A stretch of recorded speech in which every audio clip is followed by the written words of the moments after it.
நடிகர் இழியானா அவர்கள் இப்போ ரீசெண்டா சோஷியல் மீடியால போட்டிருக்க இந்த போஸ்ட் செம்ம வைரலா போயிட்டு இருக்கு. அதுல என்ன சொல்லிருக்காங்க அப்படிங்கறத பத்தி நம்ம இப்போ தெளிவா பார்க்கலாம். இலியானா தமிழ் இண்டஸ்ட்ரியில நல்ல ஒரு ஹிட் கொடுத்த ஒரு நடிகை அப்படிங்கிறது நம்ம எல்லாருக்குமே தெரியும். சமீப காலமாவே அவங்க தமிழ் இண்டஸ்ட்ரியில எந்த ஒரு இடத்துலயுமே நிக்கலங்கிறதையும் தெரியும். ஏன்னா அவங்களுக்கு கல்யாணம் ஆன பிறகு யார் அந்த கணவர் அப்படிங்கறத பத்தி வெளிப்படையா எதுலயுமே சொல்லவே இல்ல. அப்படியே போய்கிட்டு இருக்கும் பொழுது திடீர்னு ஒரு நாள் நான் பிரெக்னெண்டா இருக்கேன் அப்படின்னு சொல்லிட்டு ஒரு போஸ்ட் போட்டிருந்தாங்க. அதுக்கப்புறம் எனக்கு ஒரு ஆண் குழந்தை பிறந்துருச்சு அப்படின்னு சொல்லியிருந்தாங்க. அப்பதான் அவங்களோட ஹஸ்பண்ட பத்தி ஒரு சில விஷயங்களும் ஷேர் பண்ணியிருந்தாங்க. அவங்க வேற யாரும் கிடையாது, பாலிவுட் நடிகையான கத்ரினா கஃபியோட பிரதர் தான் மைக்கேல் ஜூலியன் அப்படின்னு சொல்லிட்டு ஒருத்தர். சோ இவரு தான் காதல் திருமணம் செஞ்சுட்டு அவர் வாழ்க்கை ரொம்பவே சூப்பரா போயிட்டு இருந்துச்சு. இப்போ ரீசெண்டா சோஷியல் மீடியால ஒரு போஸ்ட் ஒண்ணு போட்டுட்டு இழியானா என்ன சொல்லிருக்காங்கன்னா, அதுவும் அந்த போஸ்ட் வந்து போட்டோ எடுக்கிற மாதிரி ஒரு செல்ஃபி தான். அதுல என்ன சொன்னாங்கன்னா, நான் செல்ஃபி எடுத்து ரொம்ப நாள் ஆயிடுச்சு, எனக்கே ஒரு மாதிரி இருக்கு, இது நான் தானா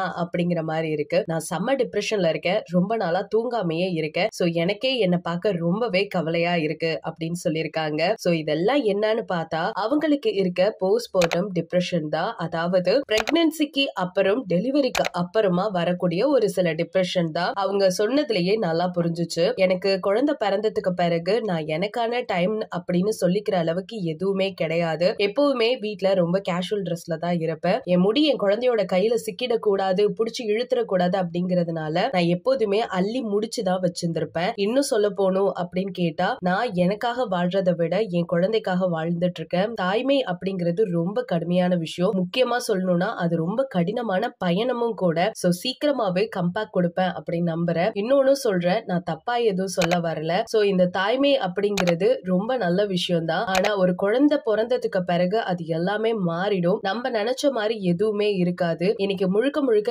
என் குழந்தைக்காக மட்டும்தான் நான் வாழ்ந்துட்டு இருக்கேன். அவ என்ன பண்ணுவான், அவன் என்ன செய்வான்னு யோசிச்சு என் மண்டை குழம்பி போனதுதான் அதிகம். இன்னும் சொல்ல போனா நிறைய பேர் ஏன் இண்டஸ்ட்ரிக்குள்ள வரலன்னு சில கேள்விகள் எழுப்பிட்டு இருப்பீங்க. அவங்க எல்லாருக்குமே விடை சொல்ற மாதிரி ஒரு சில விஷயங்களும் இவங்க பகிர்ந்திருக்காங்க. கண்டிப்பா வருவேன், எல்லாரும் தாய்மை அடைந்த உடனே வந்துடுற மாதிரி என்னால வர முடியாது, கொஞ்சம் டைம் எடுக்கும், உங்களுக்கு பிடிச்ச மாதிரி நான் திரும்ப வருவேன் அப்படிங்கிற மாதிரி சொல்லியிருந்திருக்காங்க. சோ இதை கேட்ட ரசிகர்கள் எல்லாரும் இவங்க கண்டிப்பா போஸ்ட்மார்ட்டம் டிப்ரெஷன்ல தான் இருந்துட்டு இருக்காங்க, கண்டிப்பா இவங்களால ரெக்கவர் ஆக முடியும், எல்லா பொண்ணுங்களுக்கும் இருக்கக்கூடிய ஒரு காமனான விஷயம் தான். என்ன இவங்க அதிகமா டிப்ரெஷன்ல இருக்காங்க போல, பிகாஸ் இவங்க ஒரு நடிகையா வளம் வந்துட்டு வந்த ஒரு பர்சன் ஆஃப்டர் மேரேஜ்க்கு அப்புறம் எல்லாமே இவங்களுக்கு மாறி போயிடுச்சு. சோ அதனாலதான் இப்பெல்லாம் பேசுறாங்க அப்படின்னு ரசிகர்கள் ஒரு பக்கம் கமெண்ட்ஸும் பண்ணிட்டு இருக்காங்க. சோ இத பத்தி நீங்க என்ன நினைக்கிறீங்க? சீக்கிரமா அவங்க ரெக்கவர் ஆகி நம்ம இண்டஸ்ட்ரிக்குள்ள கால் எடுத்து வைக்கணுங்கிறது தான் இப்ப ஒரு பெரிய கனவாவே இருந்துட்டு இருக்கு. அதுக்கும் இவங்க பதில் சொல்லியிருந்திருக்காங்க, நான் வந்துடுவேன் அப்படின்னு சொல்லிட்டு. சோ ரொம்பவே சந்தோஷமா இருக்கு. இலியானா போட்டிருக்க இந்த போஸ்ட் ரசிகர்கள் மத்தியில பெரிய வரவேற்பும் கொண்டு வந்திருக்கு. இத பத்தி நீங்க என்ன நினைக்கிறீங்க